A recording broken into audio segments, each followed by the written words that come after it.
Bueno, perfecto. Buenas tardes a todos. Bienvenidos a la última charla del tercer ciclo webinar de fauna marina que organizamos como Grupo Fauna de la Universidad Católica de Córdoba.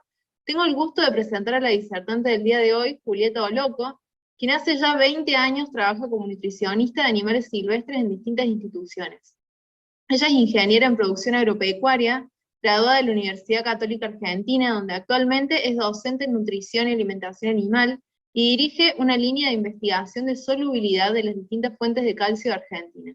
Es doctora en ciencias veterinarias, graduada de la UBA, donde es docente de la Cátedra de Nutrición Animal e investigadora del loro vinoso junto con la Reserva Huiraoga.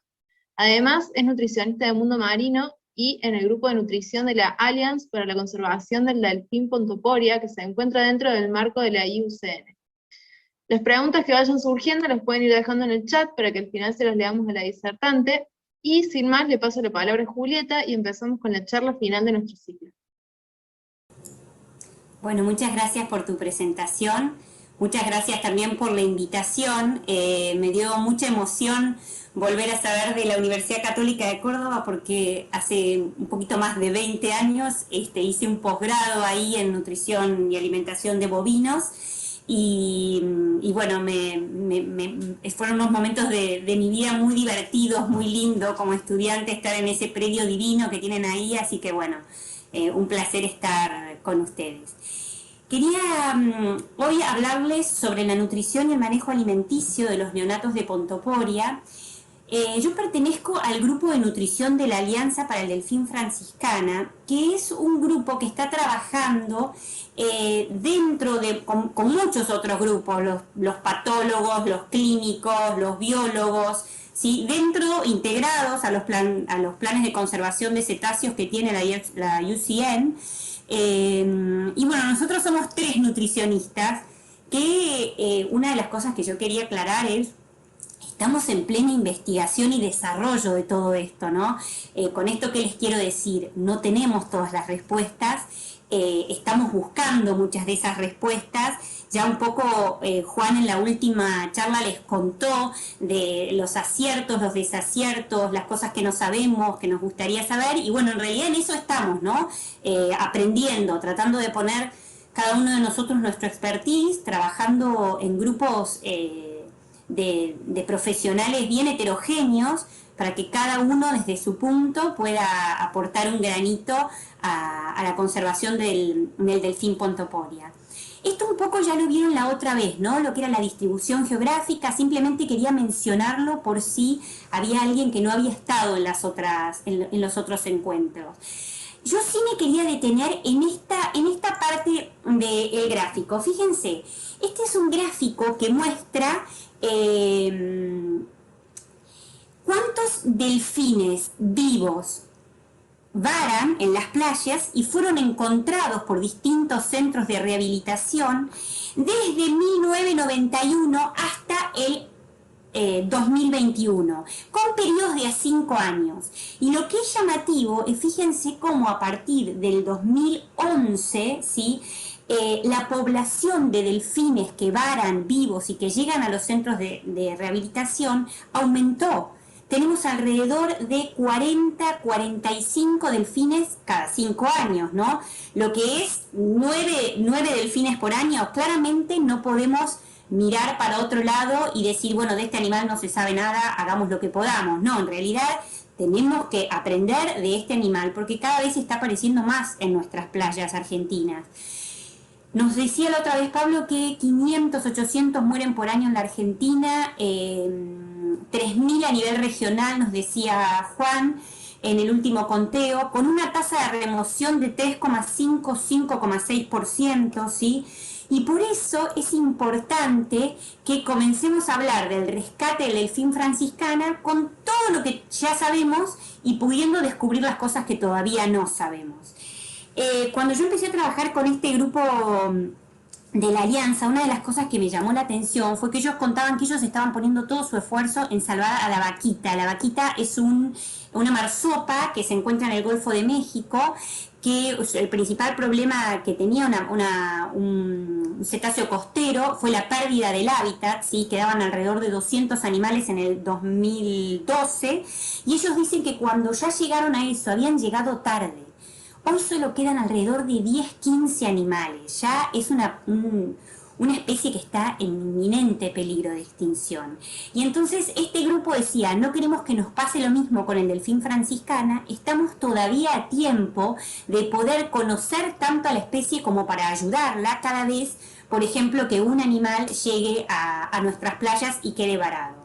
¿Sí? Quedan alrededor de unos 15.000 animales. Entonces, un poco con esta idea en la cabeza, empezar un poco, bueno, a ver qué se puede hacer. Siempre yo les voy a hablar desde el punto de vista de la nutrición, y por eso van a ver que algunas cosas las paso rápida, porque son cosas importantes, no es que no lo sean, pero no se relacionan directamente con lo que es mi especialidad, ¿sí? Cuando un delfín llega a la costa y se recibe vara y se recibe, digamos, la alarma de que hay un delfín varado, esto lo contaba Juan el otro día, la mejor manera de mantenerlo hasta que llegue el equipo. Y fíjense qué interesante poder ya desde el momento cero empezar a tener registros del animal. Así el animal vaya a sobrevivir 5 horas nada más. ¿Por qué? Porque todos estos registros después sirven para sacar conclusiones. ¿Qué registros? Y bueno, la tasa respiratoria, si se puede medir la tasa cardíaca, qué comportamiento tiene el animal, si está alerta, si está débil, si no tiene respuesta. Glucosa en sangre, hay que siempre ir con un kit de glucosa porque sobre todo en neonatos son súper sensibles a la hipoglucemia, ya lo vamos a ver un poco, entonces es importante enseguida poder saber qué glucosa en sangre tiene, cuál es la temperatura del animal, ¿sí? Y anotar cualquier tratamiento que se le vaya a hacer en el momento, sea que se atendió una herida, sea que se hizo alguna curación en particular o en la boca o en el ojo o en donde sea, ¿sí? Porque así vaya, como les decía, vaya a sobrevivir solo 5 horas. ¿Por qué? Porque es importante tener todos estos registros. Y en los primeros pasos que se hace cuando se recibe uno de estos animales está el examen físico, el examen clínico, las muestras de sangre y la estabilización e hidratación. Esto es lo primero que se le va a hacer. Pero ahora los quiero invitar a pensar conmigo y a participar también, ¿sí? Quiero, si pueden, que se metan en www.menti.com. Ahí les van a pedir un código, ustedes van a poner el código 88853621, ¿sí? Y les van a hacer una pregunta donde tienen la posibilidad de escribir 3 cosas.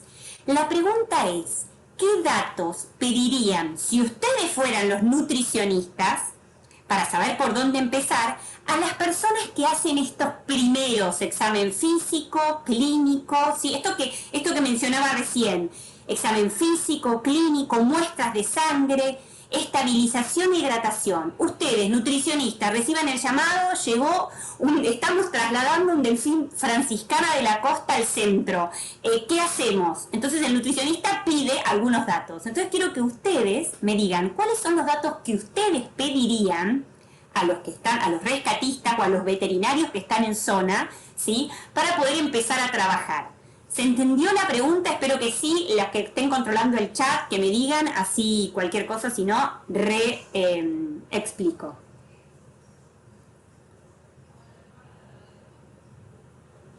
Se entendió perfecto. Ahí estamos poniendo todo para la página. Eso, si lo podés poner, así yo ya me salgo de esto y voy a poder compartir qué es lo que vimos.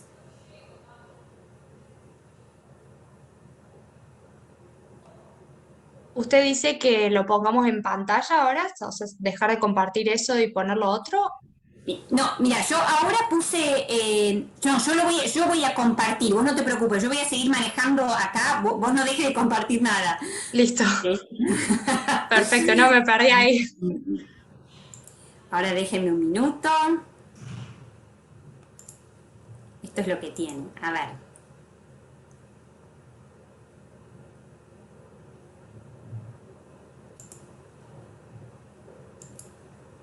Vamos a ver si lo lograron.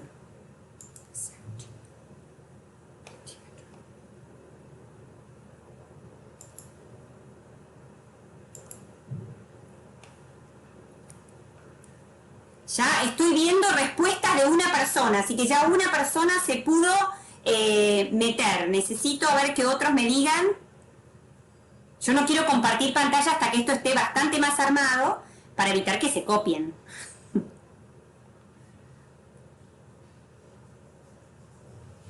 Dale, perfecto. No sé si todos tendrán el código porque salió de pantalla. Lo podríamos escribir ¿Querés por el ponerlo chat. en el chat? Yo te lo vuelvo a decir. Sí. 8885. Ahí entró otro. 3621. www.menti.com. Bueno, yo normalmente dejo 2 minutitos con esto. Por ahí después, en la próxima se suma más gente. Voy a compartir pantalla para que vean qué cosas me dijeron.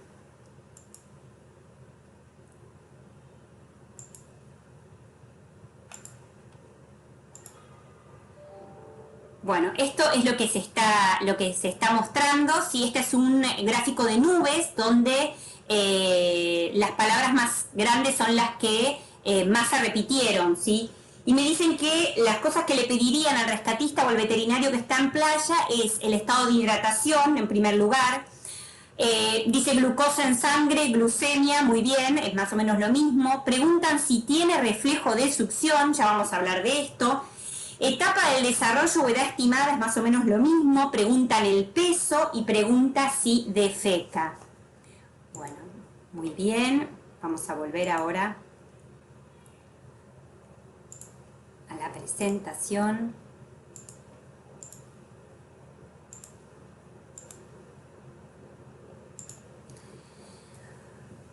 Y vamos a seguir, a ver qué me decían ustedes. Bueno, entonces, yo digo, examen físico.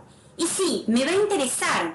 O sea, los datos que van a tomar va a ser, por ejemplo, en la auscultación de corazón y pulmones, frecuencia cardíaca y respiratoria. También van a tomar temperatura, llenado capilar probablemente, determinación de sexo, estimación de edad en peso y longitud, presencia o no de cordón umbilical, lo van a notar si estamos hablando de neonatos. También van a poder tomar datos de la dentición y la presencia o no de heridas. Yo de estos de examen físico voy a hablar, como les dije antes, de los que tienen que ver con la nutrición. Por eso vamos a dejar un poco afuera la determinación de sexo, que ya tanto Pablo como Juan hablaron de eso, ¿sí? Y voy a dejar afuera también el tema de heridas, que Juan también lo tomó en su charla. ¿Y qué es por qué me interesa conocer estos parámetros fisiológicos del delfín? Básicamente porque yo solo con un animal, con un registro que esté dentro de lo normal, puedo pensar en empezar a dar de comer por boca. Si el animal no está estabilizado, ya sea en su frecuencia cardíaca, en su frecuencia respiratoria, en su temperatura, en el tiempo de llenado capilar, entonces lo que va a tener que suceder es lo que se llama una terapia nutricional, donde yo voy a tener que recurrir a sueros, a glucosa o sales hidratantes, pero todo no por vía de boca, sino ya sea por una vía subcutánea o intravenosa o incluso peritoneal, ¿sí? ¿Cuáles son los parámetros del delfín franciscana? Bueno, la frecuencia cardíaca normal puede ir de 80 a 140. Con esto les cuento algo, ¿no? Una de las cosas que la Alianza para el Delfín Franciscana está haciendo es un protocolo de manejo del delfín franciscana, donde toman datos y parámetros de los distintos centros de rehabilitación que están a lo largo de Brasil, Uruguay y Argentina, que participan con la experiencia que tienen de estos animales, ¿sí? Entonces, si la frecuencia cardíaca está dentro de 80 y 140 es normal. Obviamente cuando el animal se lo encuentra en la playa, su frecuencia cardíaca está aumentada, más cercana a 140, 139, que una vez que el animal, incluso durante el traslado, que una vez que el animal haya sido estabilizado. Frecuencia respiratoria, ¿qué es normal encontrar? Bueno, más o menos entre 5 y 25 respiros cada 5 minutos, ¿sí? También hay registros de 5 a 9 respiros, ¿sí? ¿Cuál es la temperatura? La temperatura que se ha tomado en un delfín franciscana es en forma, digamos, temperatura rectal, es de 36,4. Me contaba Juan que en el mundo normalmente usan un puntero láser y toman temperatura en boca, porque la dificultad de la temperatura rectal es que se tiene que usar un termómetro que tiene una sonda que permita introducirse bien en el animal para poder tomar la temperatura adecuada. Sí hay registros de temperatura en delfín nariz de botella, que está entre los 36 y los 38 grados, por lo cual muchas veces podríamos decir que podríamos tomarlo como parámetro al delfín nariz de botella, ¿sí? Cuando estamos pensando en el delfín franciscana. El tiempo de llenado capilar. ¿Por qué me interesa saber a mí el tiempo de llenado capilar? Porque entre otras cosas me habla de si el animal está deshidratado, si el animal tiene hipotermia, ¿sí? Yo me voy a dar cuenta que si el tiempo de llenado capilar supera los 2 segundos, 1 o 2 segundos sería lo normal, y normalmente se toma en la encía del animal cuando no tiene dientes aún, porque es una parte bien rosadita del animal, ¿sí? Podría entonces significar, si el tiempo de llenado capilar no es el correcto, que yo estoy con un animal deshidratado, ¿sí? ¿Por qué me interesa conocer peso y longitud? Básicamente porque con el peso y la longitud yo voy a tener una apreciación más cercana de las semanas o días o meses que tiene ese delfín que llegó a vararse, ¿sí? La longitud entre los recién nacidos es alrededor de 70-71 centímetros. Hablamos de pesos entre 4.000 y 4.500 gramos para un recién nacido, ¿sí? Piensen que, por ejemplo, un delfín nariz de botella normalmente mide 1,15 m, ¿sí? Estamos hablando de animales más pequeños, y dentro de este protocolo que yo les contaba que se está desarrollando está esta gráfica, una manera más simple de darse cuenta, digamos, de con qué animal estamos trabajando, ¿sí? Que tiene que ver con esto de dividir cada 5 o 10 centímetros. Y bueno, y acá vemos, por ejemplo, a ver, quiero ver por qué.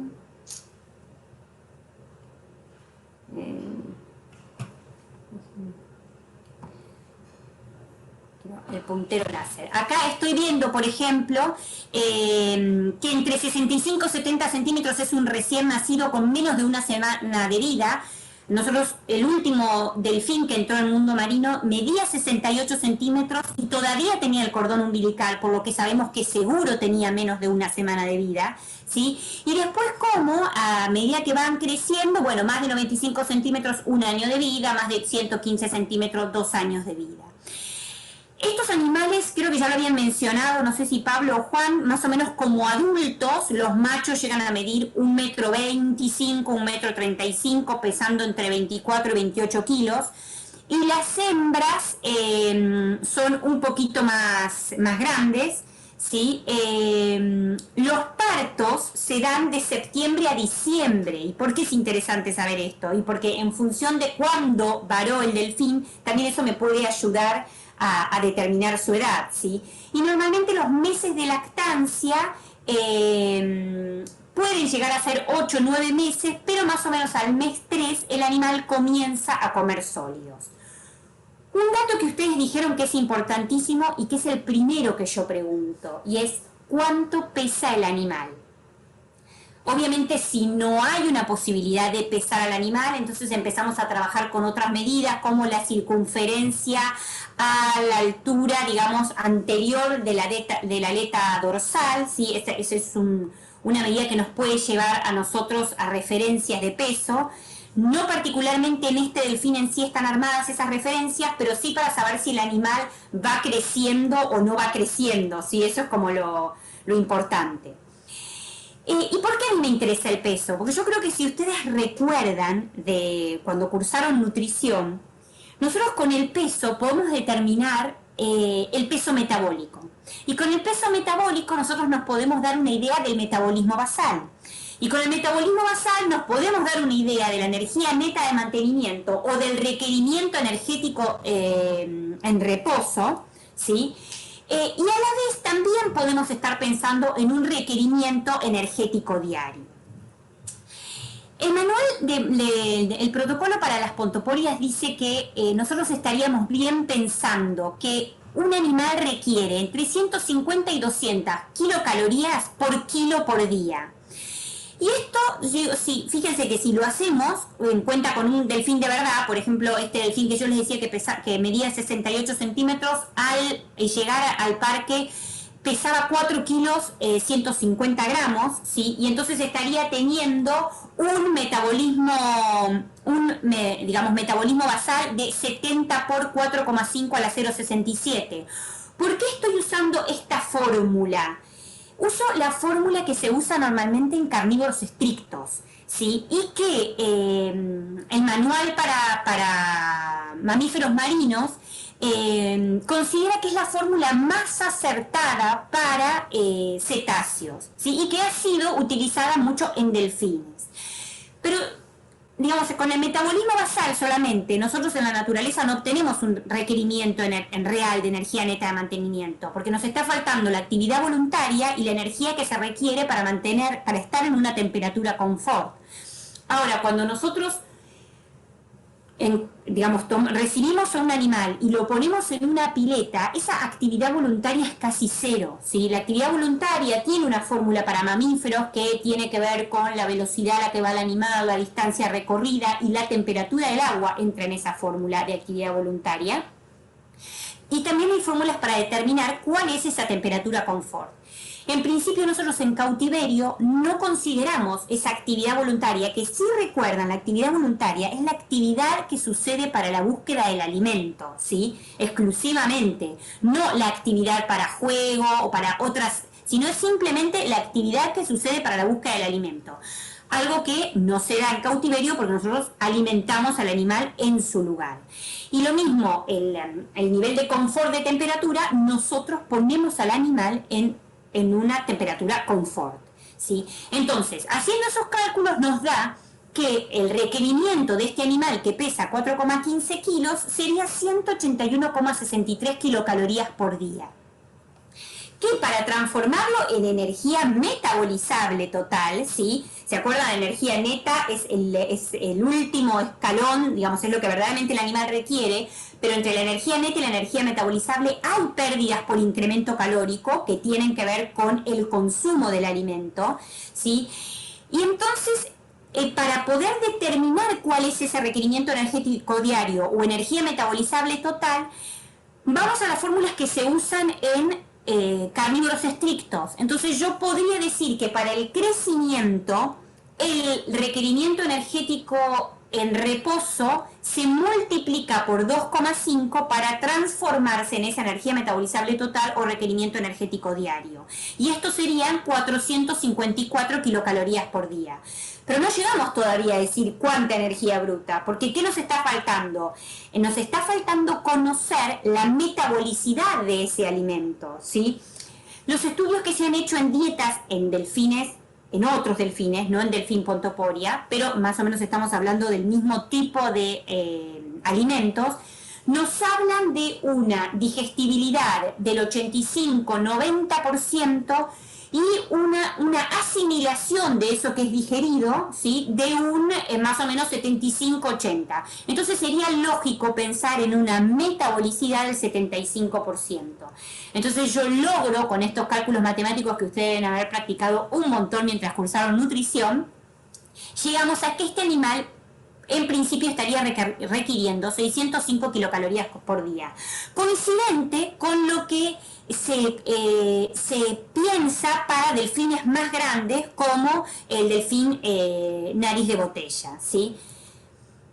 Se hicieron, obviamente no se trabajó en estos delfines, pero sí en otros delfines se trabajaron en determinación de digestibilidades y de asimilaciones, y con estómagos de cetáceos simulados trabajaron algunos creo que noruegos eran, o suecos, ahora me entró la duda, ¿sí? Así que de eso tenemos cierta información que de algún modo podemos extrapolar. Pero ¿para qué más me sirve el peso a mí? O sea, me dieron el peso del animal y yo ya puedo hacer un cálculo de cuál va a ser el requerimiento energético de ese animal. Pero no solamente me sirve para eso. No sé si recuerdan que cuando nosotros hablamos de consumo voluntario, dentro del consumo voluntario tenemos lo que es la capacidad de consumo o capacidad de ingestión, que son todas aquellas características del animal que le permiten al animal tener el consumo voluntario. Y por el otro lado teníamos la ingestibilidad, que son esas características del alimento que le permiten al animal consumirlo. A mí el peso, ¿para qué me sirve? Para determinar esa capacidad de consumo, ¿sí? Gracias a distintas necropsias, se sabe que más o menos el volumen del estómago del delfín franciscana tiene que ver con una capacidad de 2 mililitros por kilo de peso vivo. ¿Qué significa esto? Que yo a ese delfín de 4 kilos 150 le puedo estar dando por toma 8 mililitros, ¿sí? Y no voy a tener problemas de regurgitación. ¿Se acuerdan que Juan les decía que es muy difícil hacer una falsa vía por cómo están dispuestos los órganos en el delfín? Pero lo que no es poco común es que ocurra una aspiración, que no tiene que ver con la falsa vía, sino que tiene que ver con que uno entrega el alimento muy rápido o entrega alimento de más, como que el estómago rebalsa, ¿sí? Y la opción puede ser que el animal regurgite, pero que en esa regurgitación pueda haber algo de aspiración, ¿sí? Por eso es importante que nosotros mantengamos ese volumen conocido hasta que ese, obviamente, el volumen, la distensión del estómago comience a suceder. La realidad es que si nosotros hacemos los cálculos, considerando lo que es la energía de la leche de un delfín franciscana hembra, nos estaría faltando en realidad el doble de volumen para cubrir los requerimientos diarios si consideramos una toma cada una hora. ¿Por qué? Porque el delfín en la naturaleza se alimenta de 3 a 4 veces por hora, está todo el tiempo al lado de la madre y entonces esa capacidad de estómago se rellena todo el tiempo. Es muy difícil en cautiverio imitar ese timing que tiene la mamá delfín. Uno no puede estar alimentando cada 15 minutos por el estrés que se le genera al animal, por el riesgo de todo lo que es la maniobra en sí, y además porque no hay personal que aguante, ¿no? Imagínense durante 24 horas alimentando cada 15 minutos. Entonces, ¿qué estamos esperando nosotros como grupo de nutrición? Bueno, estamos esperando por lo menos estabilizar al animal considerando estos 8 mililitros, y una vez que arranque el animal a tener parámetros normales, de todos estos parámetros que les voy a ir contando ahora, ¿sí? Como para poder empezar una distensión del estómago para lograr cubrir el requerimiento. Esta es uno de los primeros desafíos que tenemos en la alimentación del delfín pontoporia. En la cantidad de horas de veces que nosotros podemos alimentar por día, es muy difícil cubrir el requerimiento energético. En eso estamos. Vamos a ver cómo lo terminamos de resolver. Por ahora estamos en la fase de que un animal tan chiquito tenemos que lograr que sobreviva, para después pensar que además tiene que aumentar de peso. Porque ese requerimiento de energía metabolizable total es considerando un aumento de peso de 125 gramos por día, ¿sí? ¿Qué otra cosa vamos a pedir o a ver? Cordón umbilical. Si el animal es muy chiquito, es un dato importantísimo. Fíjense acá, está abajo del agua, así que no se ve muy bien. ¿Tiene o no tiene cordón umbilical? Porque si tiene cordón umbilical, este animalito tiene menos de una semana de vida y yo entonces voy a tener que empezar a pensar si el animal fue o no calostrado, ¿sí? Ya vamos a hablar de eso. ¿Qué otro dato me sirve para saber la edad exacta del animal? Bueno, ustedes saben que el delfín franciscana son animales monofiodontes. Esto quiere decir que tienen dientes permanentes desde el inicio, tienen entre 240 y 250 dientes, ¿sí? Y fíjense este trabajito que les quiero mostrar acá, que hizo Ramos, un brasilero, hizo el análisis de contenidos de estómagos que tenían o leche o sólido, y consideró 3 estadios diferentes de erupción de dientes: erupción completa, erupción parcial y sin erupción, relacionado con el largo del cuerpo, ¿sí? Estos eran animales que murieron accidentalmente en redes de pesca o que fueron encontrados varados. Se realizó en Brasil con animales que se estudiaron de 1989 a 1996. Y lo que se encontró fue que a partir de los 80 centímetros el animal solo tenía consumo de sólidos, ¿sí? Y ya dentición completa. Entre 78 y 80 centímetros había animales que tenían leche, pero que además también tenían sólidos. Un periodo de transición, ¿sí? Donde también se encontró una erupción parcial de los dientes, ¿sí? Y por debajo de los 78 se encontraron solo contenidos estomacales de leche, ¿sí? Y ya se veía a una erupción parcial, como para prepararse, ¿no? Porque esto sucede en casi todos los mamíferos de la naturaleza, donde la dentición comienza a suceder en el mismo momento que estos animales comienzan a consumir sólidos en la naturaleza. Más o menos a los 2 meses y medio el delfín Pontoporia comienza a recibir sólidos y más o menos a esa misma edad comienzan la erupción de sus dientes. El mundo marino había entrado un ejemplar en enero sin dientes, se lo calculó más o menos de 2 meses. Este es el delfín que Juan les contó que sobrevivió durante 3 meses y ese delfín logró sacar todos sus dientes en el periodo que se encontró. Así que bueno, se pudo comprobar, digamos, esto de la erupción de dientes con un animal vivo.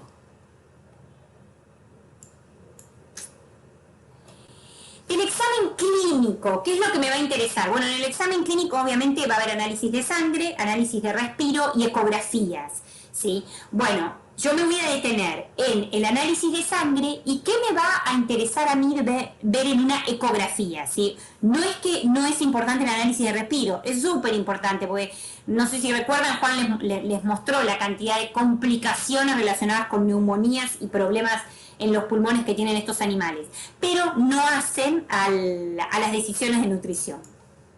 Bueno, en las muestras de sangre obviamente siempre se hace un perfil, un hemograma completo, un perfil de suero, pero a mí ¿qué me interesa ver? Bueno, primero les voy a hablar un poco de qué quiero ver en el hematocrito y las proteínas totales relacionadas con la hidratación. Después vamos a hablar un poco de glucosa. Vamos a hablar de la inmunoglobulina G, que es el estado de inmunidad pasiva que tienen estos animales. ¿Qué enzimas hepáticas también me están interesando y qué otros indicadores puedo estar viendo? ¿Sí? Bueno, hematocrito y proteínas totales. Cuando tenemos un hematocrito con más del 55%, esto es un signo de deshidratación. Y si va acompañado este hematocrito con proteínas totales por más del 60%, estoy confirmando que hay deshidratación, ¿sí? También se puede detectar deshidratación en la uremia, en el ácido úrico, en el calcio, en el sodio, en el cloro, en la albúmina.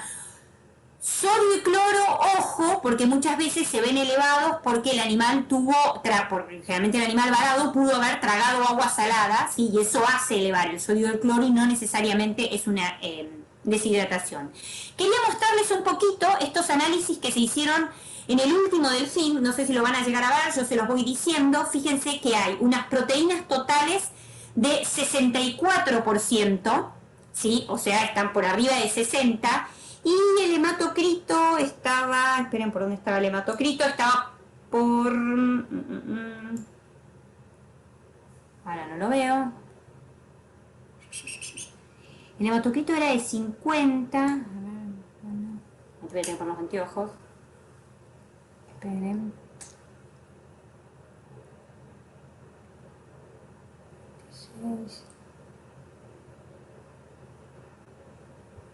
En la imagen de abajo a la izquierda aparece como sería el cuarto. Perfecto, 52%. ¿Se acuerdan que yo dije que el límite era el 55? Bueno, este animal estaba deshidratado, pero no tenía un estado de deshidratación total. De hecho, esto fue el primer análisis que se hizo. Fíjense que se lo comenzó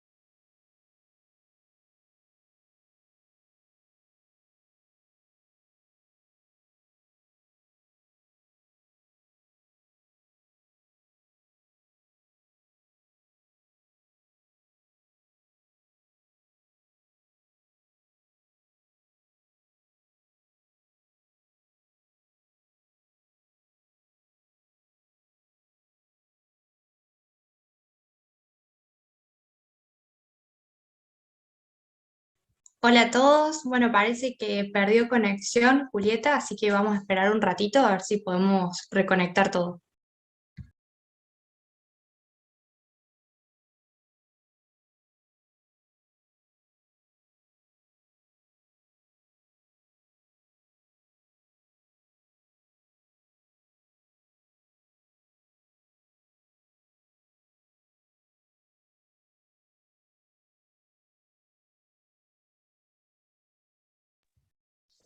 Hola Julieta, sí, estás muteada ahí. Vieron, ahora, Sí, pero fue en la última donde se quedaron, pues me di cuenta que de repente me saltó. Acá. estábamos hablando del hematocrito y habías pasado a la siguiente, me parece. Listo, listo. Ahora vamos a ver. Que muchas veces la combinación de hematocrito con proteínas totales nos puede estar también diciendo otra cosa, además de que hubo o no una deshidratación. Porque, por ejemplo, proteínas totales es también consistente con que pudo haber un shock. O también las proteínas totales pueden ser bajas, entonces puedo estar hablando de un animal que está malnutrido. La hipoalbuminemia también es un signo de desnutrición. La proteinuria es un signo de que hay algún tipo de problema en la asimilación de proteína, o la pérdida enteropática de proteína también es un signo de que puede haber algún problema de absorción. ¿Sí? Esto nos habla de la salud o no del animal para recibir o no alimentación oral. ¿Sí? Porque si yo tengo alguno de estos problemas de asimilación o de absorción, entonces voy a tener que estar pensando en una terapia nutricional y no en alimentar al animal de una manera normal. ¿Qué me interesa saber de la glucosa?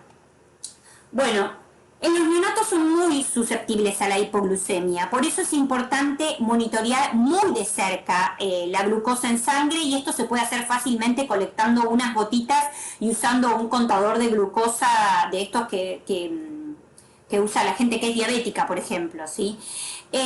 Cuando hay una hipoglucemia menor a 60, ¿sí? Menor a 60 miligramos por decilitro, hay que administrar glucosa, ya sea con una solución de glucosa oral o en una dosis de 2 mililitros por kilo. Recuerden que la capacidad estomacal sigue siendo la misma.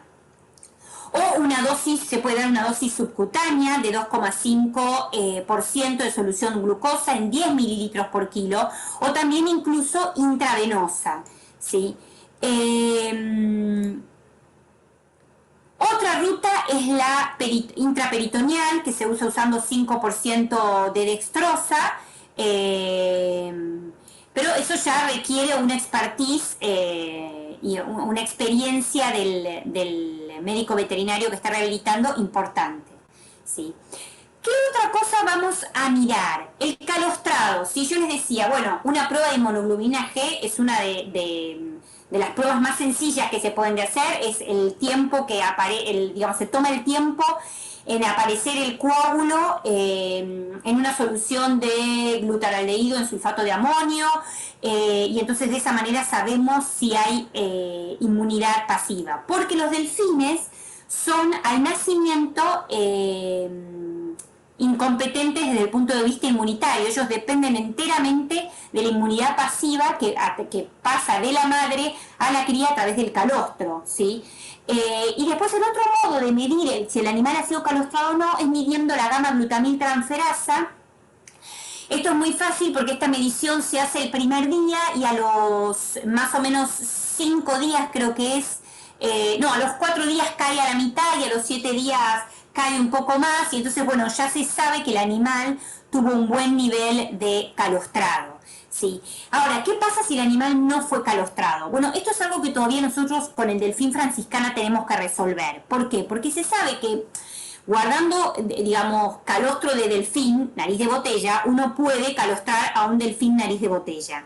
No se conoce todavía la compatibilidad de esa inmunidad de otro delfín, cómo actuaría en un delfín franciscana. Obviamente, frente a la nada misma, uno tiene que realizar pruebas. Si el animal no fue calostrado, las probabilidades de supervivencia son muy bajas, y por eso el calostro se lo tengo que dar de la manera posible, así no sea la manera probada, ¿sí? ¿Se entiende? Enzimas hepáticas. ¿Qué me dicen las enzimas hepáticas? Bueno, nosotros sabemos que toda la cantidad de enzimas hepáticas que normalmente pedimos nos hablan de la salud hepática, ¿no? Hay indicadores que nos dicen que hubo daño o que hay reparación del hígado, como puede ser la aminotransferasa o la glutamato de hidrogenasa o el aspartato aminotransferasa, lactato de hidrogenasa, y hay otras que reflejan que hubo un aumento en la producción de enzimas, ya sea estimulados por un medicamento, ¿sí? Entonces yo puedo ver la reacción al medicamento, como puede ser, por ejemplo, la gamma-glutamiltransferasa o también la fosfatasa alcalina. Cuando la fosfatasa alcalina está baja, puede indicar que hay inanición, o sea, el animal viene sin comer ya hace unos días. Si la fosfatasa alcalina está alta, a veces tiene que ver con dietas altas en grasa, y esto me va a servir para saber si el sustituto lácteo que yo estoy utilizando va a ser, digamos, tiene sus buenos frutos o no los tiene.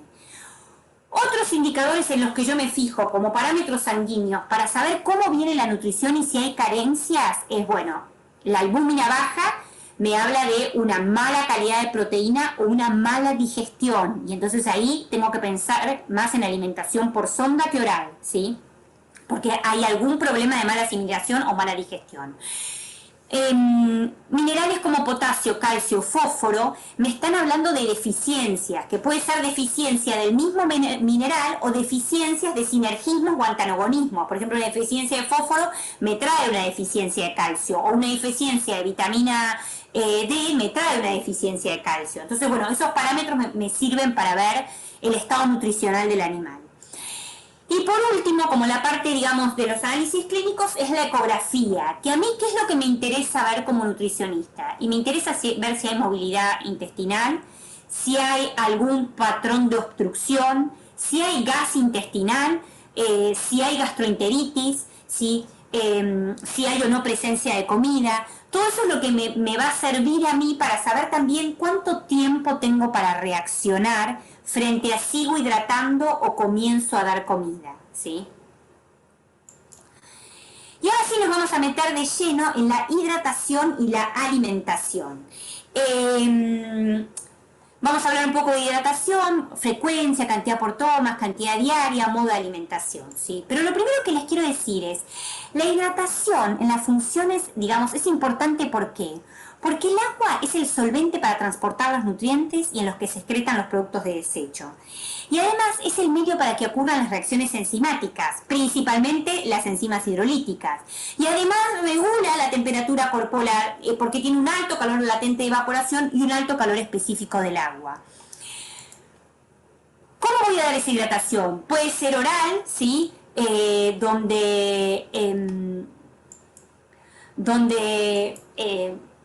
Voy a respetar estos 2 mililitros por kilo de peso vivo. Lo puedo dar en mamadera, como se está viendo en el videíto, ¿sí? En esto se está hidratando al animal con mamadera porque se logró que el animal reaccionara muy bien y tuviera ese reflejo de succión que hablaban al principio, pero también puedo darlo en forma intravenosa o subcutánea.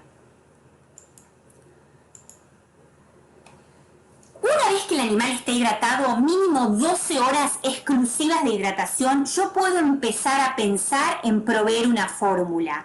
Al principio en bajas concentraciones. ¿Qué quiere decir esto? 90% solución de hidratación, que puede ser un lactato de Ringer, con un agregado de glucosa si la glucosa del animal está baja, ¿sí? Empiezo a agregar el 10% de la fórmula que yo formulé, ¿sí?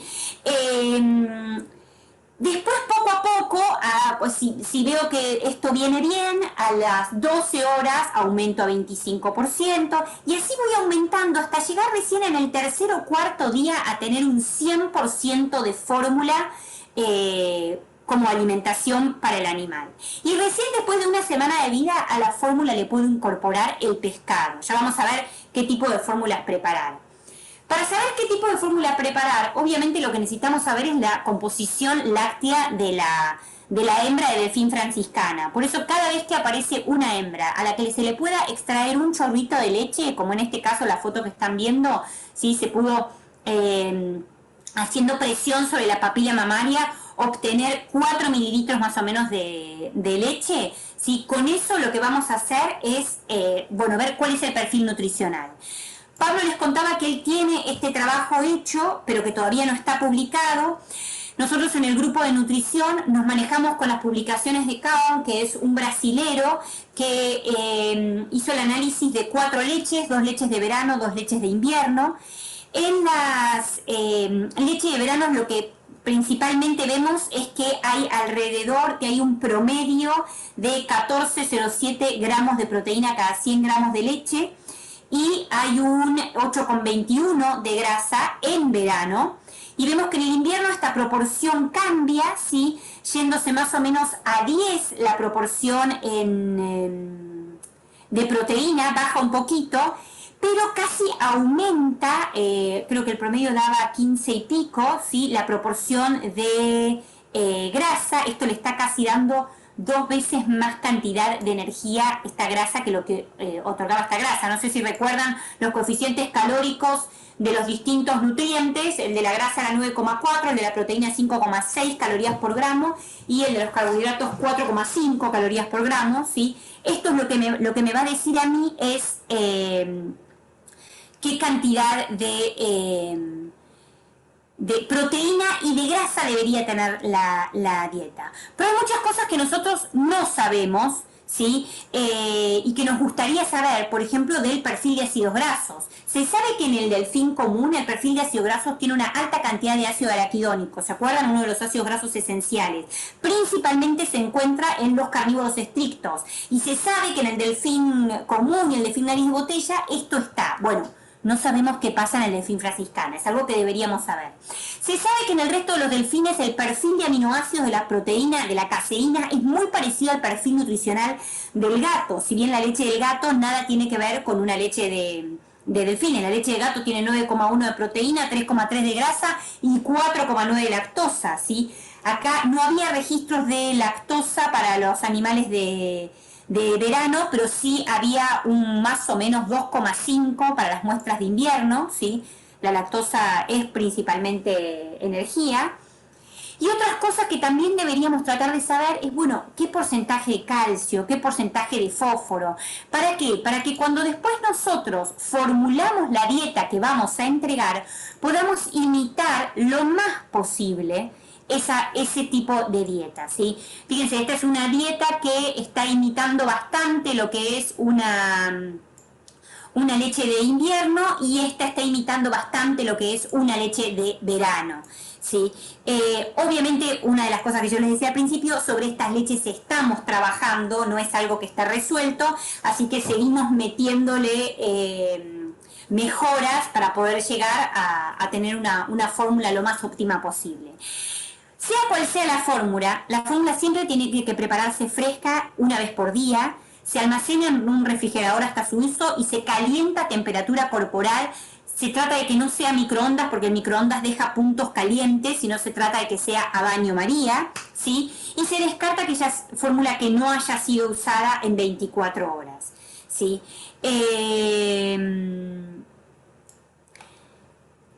Fíjense que en el videito que yo les mostré, el animal cuando se alimenta normalmente tiene su espiráculo debajo del agua. Cuando se hacen las primeras, recién llegado el delfín, las primeras alimentaciones, conviene hacerlas sin la posibilidad de que el animal le entre agua en la boca. Una vez que después ya la segunda, la tercera, la cuarta, cuando el animal ya como no es la primera vez que uno lo agarra para alimentarlo, ya puede ponerse en una posición más cómoda. Miren, les quería mostrar este video que muestra a un delfín alimentándose, tomando leche en la naturaleza. Fíjense, el animal con la punta de su hocico presiona atrás en la parte, digamos, caudal de la papila mamaria, que es como un botón de la delfina. Entonces, cuando el pico presiona ahí, la delfina larga un chorro de leche, que el delfín, poniendo la lengua como un codito, la toma gracias a la hidrodinamia del agua, ¿sí? Todo una experiencia de alimentación. Y fíjense otra cosa, miren, el delfín viene casi panza para arriba y moviendo su aleta caudal, ¿sí? Nadando. O sea, la delfina trata de quedarse lo más posible, pero él tiene que darle a la velocidad para poder agarrar ese chorro de leche que sale eyectado de la madre. ¿Qué se trata de hacer en cautiverio? Se trata de hacer que la posición sea lo más normal posible. Fíjense cómo este animal ya solo se da la vuelta poniendo su panza para arriba y miren cómo comienza a mover su aleta, bueno, ahí justo no se ve, mueve su aleta caudal, ¿sí? De la misma manera que hace el delfín en la naturaleza, ¿sí? Pone su lengua como taquito, creo que después se los voy a mostrar en otra foto, y de ese modo se logra tener una alimentación lo más parecida posible. El modo de alimentación puede ser con una sonda orogástrica de goma flexible o de silicona. No se recomiendan las de látex porque son muy blandas, no se recomiendan las de plástico porque son muy duras. La sonda de tamaño preferido es la de 6 milímetros de diámetro, más o menos con 41 centímetros de longitud, pero lo que se tiene que hacer es medir la distancia que hay en caudal de la aleta dorsal hasta la punta del hocico y se hace entonces una marquita en la sonda en esa distancia para saber hasta dónde introducir la sonda, y si no, lo preferible siempre que exista el reflejo es realizar la alimentación con mamadera. Existen protocolos de alimentación que se han sacado de otras especies y que a nosotros nos han funcionado hasta digamos, el momento de según los distintos delfines han llegado, pero estamos hablando de un primer día donde el 100% de la alimentación... perdón, se me fue.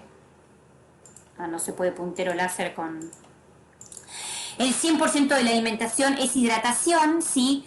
Fíjense el día 2, 25% a 50%, la fórmula después un 75% el día 3 para llegar al 100% de fórmula el día 4, y ella a partir de la semana 2 incorporarle el pescado. ¿Sí? En la semana 2 es cuando nosotros comenzamos a tratar de alimentar más ad libitum, sobrepasando un poco estos 2 milímetros por kilo para poder llegar a cubrir los requerimientos. Se sigue la alimentación por hora, ¿sí? Hasta el mes, hasta que cumple los 2 meses, donde puede comenzar a espaciarse cada 2 horas, cada 3 horas en 3 meses, 4 meses, 3, 4 horas, y comienza el pescado, perdón, al mes 3 comienza a introducirse el pescado en la dieta. El pescado obviamente tienen que ser piezas chiquitas que normalmente se colocan en la orofaringe para alentar a que el delfín trague, ¿sí? Los delfines en la naturaleza son destetados más o menos a los 8 meses, pero normalmente en cautiverio uno trata de destetarlos alrededor del mes 6, ¿sí? La frecuencia entonces va a depender de en qué mes se encuentre, ¿sí? Esto lo comentaba recién. Si el animal regurgita, entonces yo tengo que distanciar la frecuencia. Fíjense, acá está lo que les decía de la lengua en forma de codito, ¿sí? Así es como colocan la lengua los delfines para poder tomar la leche. La capacidad, entonces la cantidad por toma tiene que ver con esa capacidad de consumo que ya estuvimos hablando, ¿sí? A partir del segundo mes queremos incrementar eso, porque la idea es que la cantidad diaria cubra esos requerimientos, y para eso durante la primera semana hay que pesar al animal una vez por día, o medir la circunferencia en caudal de la aleta dorsal, y a partir de la segunda semana ya puede empezar a pesarse cada 2 días, ¿sí? El destete entonces se realiza a los 5 o 6 meses de vida. Se trata de reemplazar la fórmula por pescado, al principio con trozos bien pequeños, para incentivar la deglución, y después ir aumentando el tamaño de pescado, que nunca debe superar los 15 centímetros en un delfín pontoporia.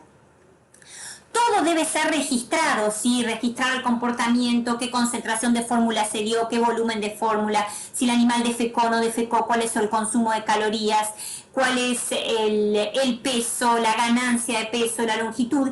Y además de todo esto es importante decir, registrar quién lo registró, ¿sí? Porque a veces los datos no están claros o hay alguna inconsistencia, entonces hay que ir a la fuente.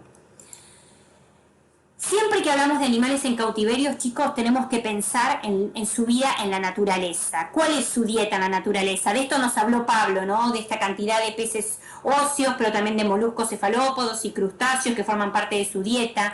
¿Cómo viven? ¿Grupos grandes, grupos pequeños? ¿Son solitarios? ¿Cómo? ¿Por dónde? ¿Cómo comen? Si comen en grupos, si comen solos. ¿Son diurnos? ¿Son nocturnos? ¿Dónde comen? ¿A qué profundidad comen? Porque como decía Francis Bacon allá por el 1600, decía, solo podemos dominar la naturaleza si la obedecemos. Y nosotros en el cautiverio siempre tenemos que pensar, además, en el bienestar animal, ¿sí? El bienestar animal tiene 5 libertades, de las cuales 3 están relacionadas con la nutrición. Que el animal no sufra hambre ni sed, importantísimo. Que el animal no sufra heridas ni enfermedades, ahí hablamos de las enfermedades metabólicas, de las enfermedades por carencias o por toxicidades, ¿sí? Y también que puedan ajustarse a su comportamiento normal y esencial. Y con esto quiero decir, si el animal come dentro del agua, le tengo que dar de comer adentro del agua. Si el animal come en grupos, lo tengo que tener con alguien más, ¿sí? Estas son las cosas que nosotros tenemos que tratar de imitar para que ellos tengan el comportamiento lo más parecido a lo que lo hubieran tenido si estaban solos.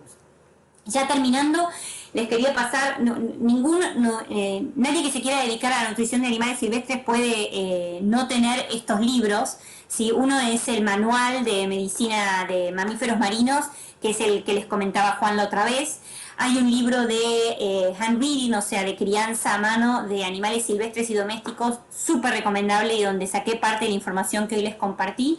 Y está el libro de fisiología comparada de Stevens y Hume, que nos permite desasnarnos un montón sobre distintos animales, que a veces nos toca trabajar con animales que no habíamos ni escuchado hablar de ellos al principio. Y después les estoy mostrando el protocolo de rescate y rehabilitación de franciscanas, que todavía no está publicado, pero que ya está en su última etapa de revisión, así que en cualquier momento lo encuentran. Bueno, y para terminar, me gusta mucho esta frase de Albert Einstein que dice: las cosas deben hacerse de la manera más sencilla posible, pero no con simpleza, ¿sí? Y esto lo tenemos que ver en cada una de las decisiones que tomamos en la nutrición de los animales, y sobre todo si estamos trabajando en una especie que todavía requiere mucho estudio. Bueno, muchas gracias por este tiempo.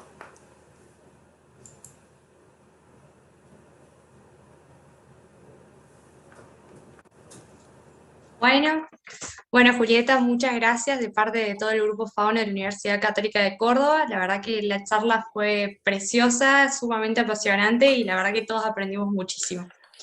Así que ahora vamos a proceder con las preguntas que se fueron haciendo. Tenemos la primera pregunta, dice: hola, buenas noches. ¿El manual de mamíferos marinos está disponible en internet? Sí. No la última edición, pero sí la primera o la segunda, sí. Los otros de 10. Creo que esta pregunta se hizo también en parte en el momento en que pasaste la fórmula de carnívoro y hablaste de cómo se traspolaba la parte de mamíferos marinos. Después, otra pregunta es: ¿qué es el Pedialyte y se hace una dilución o se administra directamente? El Pedialyte, eso deben decir, el Pedialyte Sí. es un hidratante que se usa también en humanos, que ya viene directo para ser usado sin dilución, a menos que se compre como las sales de Pedialyte, que ahí sí se tiene que hacer la dilución. Para todas las sales hidratantes, normalmente cuando uno compra, ahí ya el envase indica si debe de ser dado diluido o no, o en qué proporción, ¿sí? Perfecto. La otra pregunta es de Pablo Denuncio y dice, a ver, dame un segundo que no me aparece completa. La tengo acá. Para vincular la longitud total y la posible edad cronológica, no se contemplan las diferencias geográficas / poblacionales. Ejemplo, la población en San Pablo y Bahías de Sombromú son pequeñas respecto a otras regiones. Sí, el trabajo se estuvo hecho sobre todo en Brasil, por animales de Brasil, así que no se contemplan, tendríamos que hacer nuestra propia escala, digamos. Son un poquito más chiquitos. Perfecto. Después, otra pregunta es: ¿qué pescado se utilizaría luego del destete? O sea, si hay alguna especie en particular. Bueno, la corvina rubia es una de las especies que más consumen estos animales, y nosotros a nivel Mundo Marino y Fundación Mundo Marino es lo que más conseguimos, pero cuando hablamos en el inicio, está bueno también poder camarones que son chiquitos, y que también hay unos estudios donde se ve que los animales más juveniles tienen un porcentaje más grande de este tipo de animales más lentos, digamos, y bueno, se podría empezar con eso. Bueno, fantástico. Creo que no aparecieron más preguntas, así que bueno, nuevamente gracias y le damos el cierre entonces a la charla. Bueno, muchas gracias.